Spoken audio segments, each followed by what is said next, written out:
What's up everybody, another beautiful day in Azeroth, and today we'll be taking a look at the dreaded Brackenhide Hollow, which is part of the Dragonflight Season 2 dungeon pool for M+.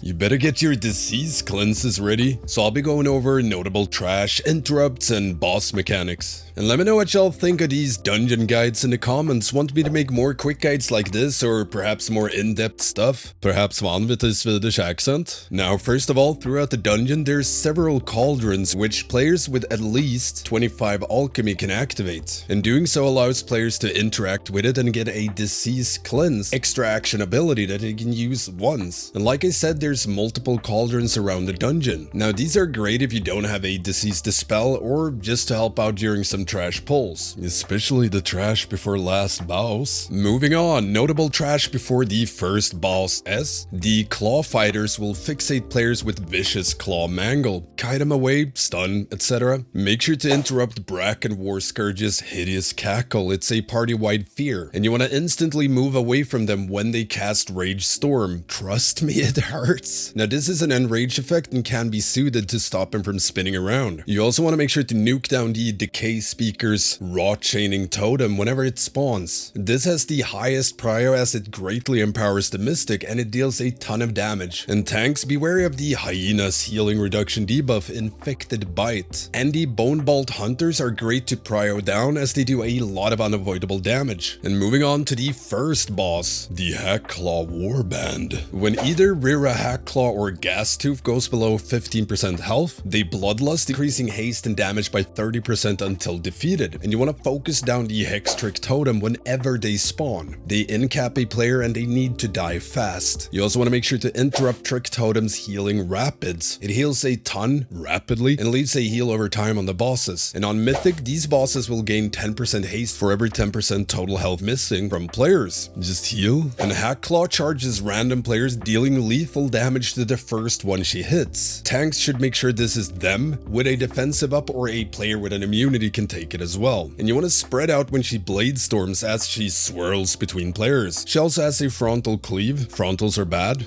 Gastooth Decayed Senses needs to be dispelled. It blinds and increases physical damage taken by 150%. And he will also shadow step between players, applying a bleed that stacks and works like a grievous wound. It lasts 45 seconds, but it can be removed if players are healed above 90%. Now on Mythic, he will fixate and smack a random player around for 4 seconds. Moving on, notable trash before going down the left side towards Gutshot as second boss. You want to interrupt the Flesh Ripper Vulture's Screech, and the Rotbow Stalkers will empower nearby mobs with pack tactics, and periodically scented meat, forcing hyenas and vultures to fixate on a player. So you want to stun, knockback, etc. to keep him away. The Rotbow Stalker also has a frontal 40-yard volley, and they deal a lot of unavoidable damage to random players, so they're great to prio down. And the Lone War Scourge has 6 stealthed gut stabbers that will join the fight as you pull it, and they put a bleed on the tank and a poison on random players, so beware. And for the second boss in this order, which is Gutshot, he spawns 2 hyenas that leaps on random targets, dealing damage and stunning anyone within 3 yards, so be a little bit spread. It will also crippling bite a target, dealing damage and applying a bleed that reduces healing taken by 50%. Just heal more, forehead. Now on top of this, Gutshot increases damage done of his allies, the hyenas, within 15 yards by 15% and their cooldowns by 25%. And he will also toss his meat at a random player,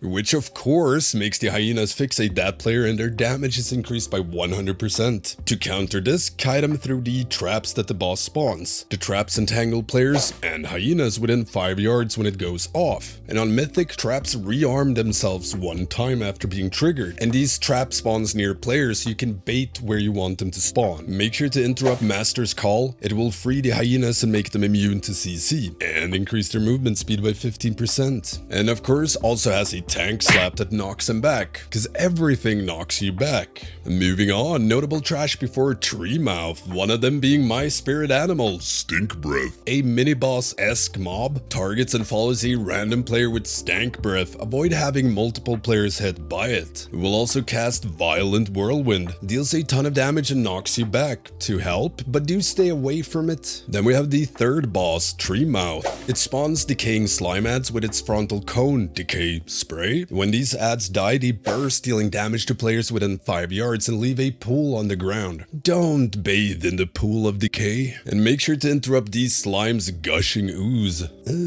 And Tremoth will spit on random players, covering them with COVID germs in the form of a stacking dot that deals increasing damage and slows your movement. Disease Cleanse works on this, and not getting spat on. Also has a frontal cone tank slap that knocks players back, cause yeah! When boss casts Grasping Vine, it will pull players in towards it and try to eat them. Now if it eats a player, they take a ton of damage over 10 seconds and the boss gains an Absorb. Break the Absorb to rescue the nommed player. And if boss doesn't eat the player, its damage is increased by a measly 150% and its haste by 30%, and it stacks. Now on top of this, getting eaten out on Mythic gives you a 1 minute debuff, which increases damage taken from it by 200%. So rotate who gets eaten out. It's only fair. Moving on, notable trash before the last boss. You want to interrupt the Filth Caller's Decay Surge, and you want to interrupt the Fetid Rot Slinger's Burst of Decay, and when it spawns a totem, make sure to instantly swap and nuke it down. You want to be 5 yards spread at all time whenever there's a Vile Rot Hexer. Their disease spreads worse than COVID. The mob will also cast Siphon Decay, empowering it for each deceased player. This is outrangeable though, 30 yards. Then we have the last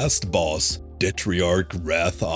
They will apply stacks of Withering Rot via different mechanics, like Rot Burst Totem, which chain casts Rotting Burst, or if you get hit by the Choking Rot Cloud, which also silence you for 2 seconds. I mean, it is choking you. And Withering Rot deals a ton of damage and reduces your damage done by 5% per stack. But more importantly, when boss cast Withered Eruption, they nom all player stacks from you, and gain 5% damage done per stack they nommed from the players. Then every player following that gets a circle around them, do a bit of AoE damage, and the size of this is increased by the amounts of stacks the boss ate. So do spread and avoid as many mechanics as possible. But yeah, pretty much always only focus on getting the totems down fast to avoid having him spam Rot Burst, because that's the only way. That is the only way. And yeah, that's it for Brackenhide Hollow. Let me know what y'all think of these bite-sized dungeon guides in the comments, and if you'd like to see more dungeon guides in the future.